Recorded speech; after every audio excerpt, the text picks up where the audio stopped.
Hello and welcome back to the Creating Value Alliance web series. I'm Harmeet Kaur, member of Creating Value Alliance, career and college counselor from Bangalore, India, and your host for this series.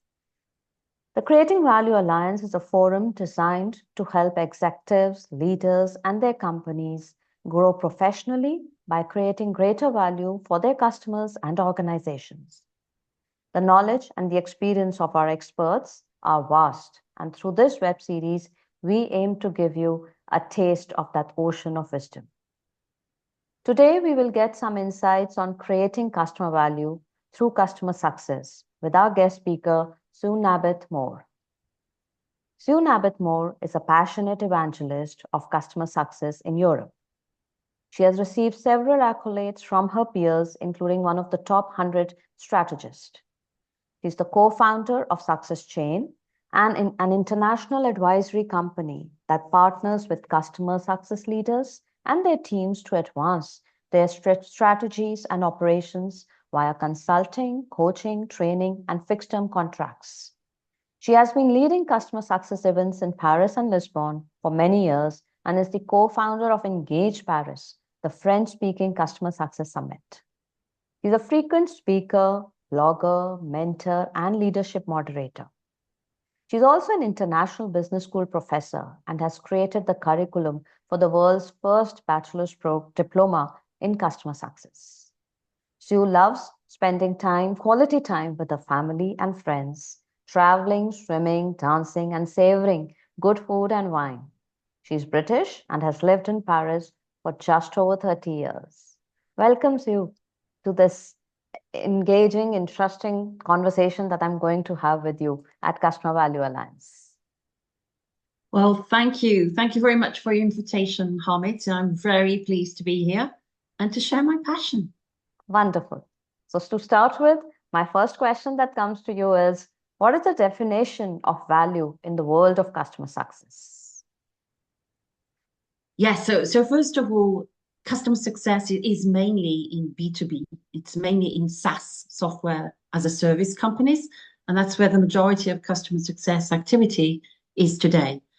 And value for the customers of those software companies is very different depending on which kind of stakeholders we're addressing. So the software is obviously used by a user, an end user.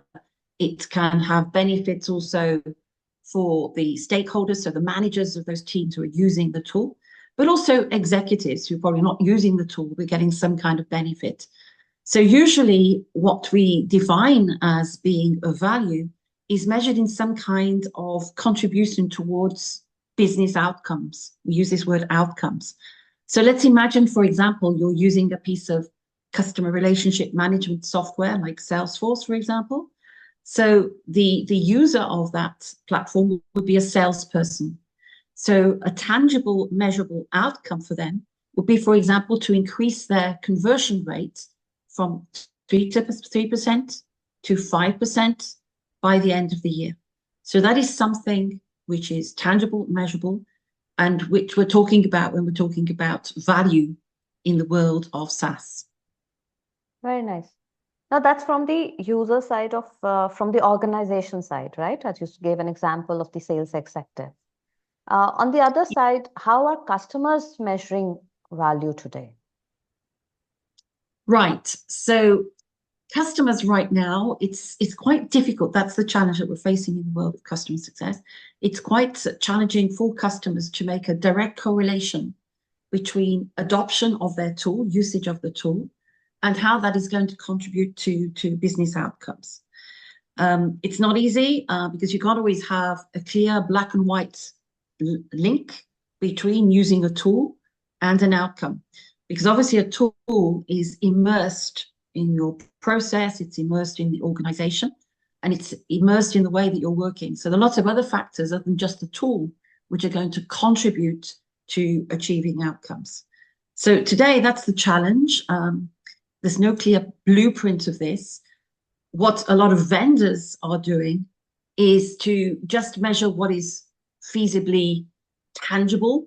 So a lot of vendors of software are just using measurements like adoption, for example, usage.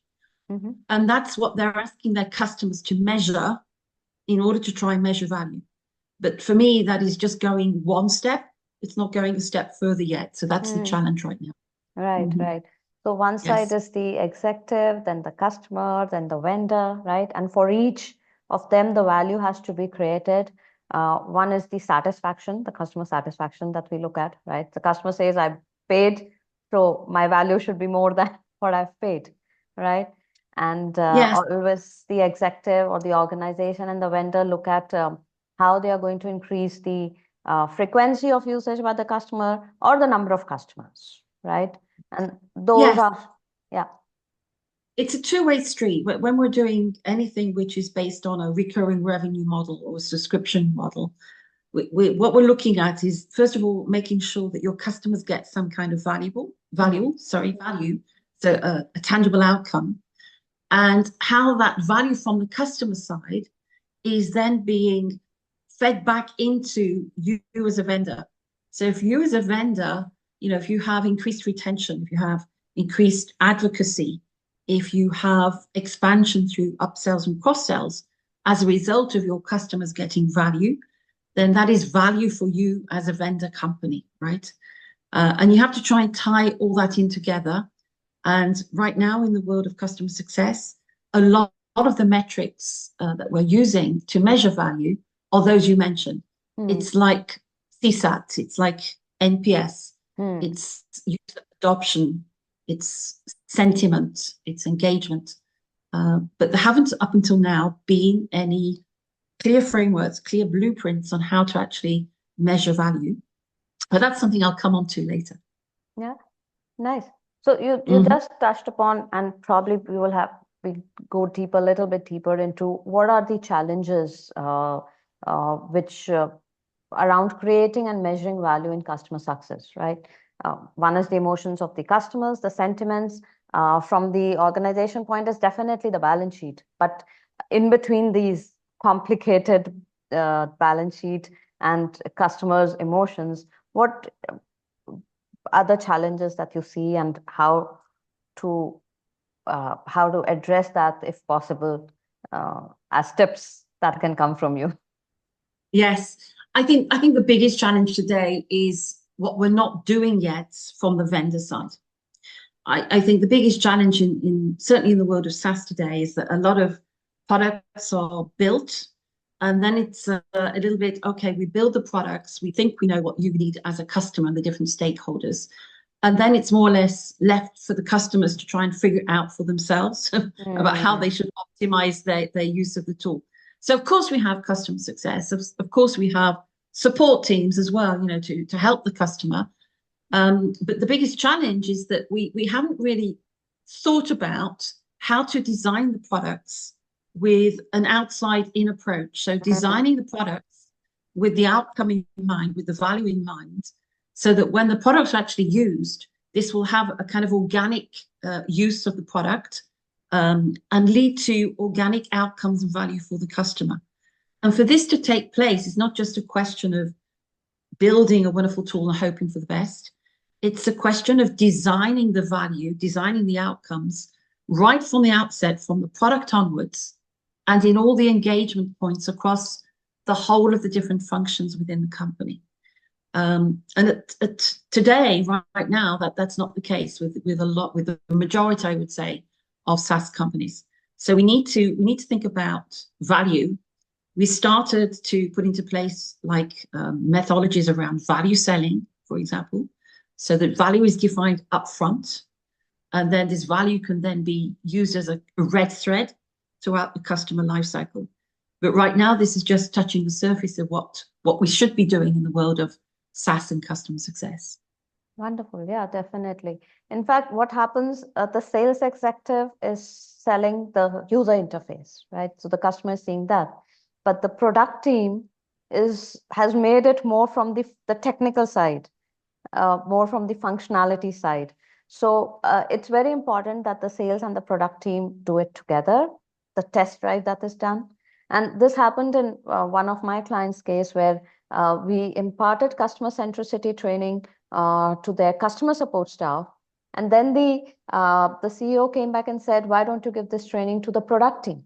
And that's very important, because for them to understand how the customer is looking at it, it's not only creating the user interface, but how the customer values it and views it, right? Wonderful. Yes, exactly. Yeah, the user interface is just part of the Yes, whole just experience. Correct. experience. Mhm. Yes, Yes. yes, yeah. Mhm. So that was quite interesting. And all those listeners who want to understand more on this front, connect with you on LinkedIn and get more insights on this, and more about value creation, more about specific, if you have specific questions on specific areas where your product or your strategy is not working, connect with Sue and with us on Customer Value Alliance. Thank you, Sue, so much for your time and valuable insights. Thank you so much again, Harmeet, for inviting me. It's been a pleasure and pleasure to continue the conversation with anybody who would like to. Absolutely.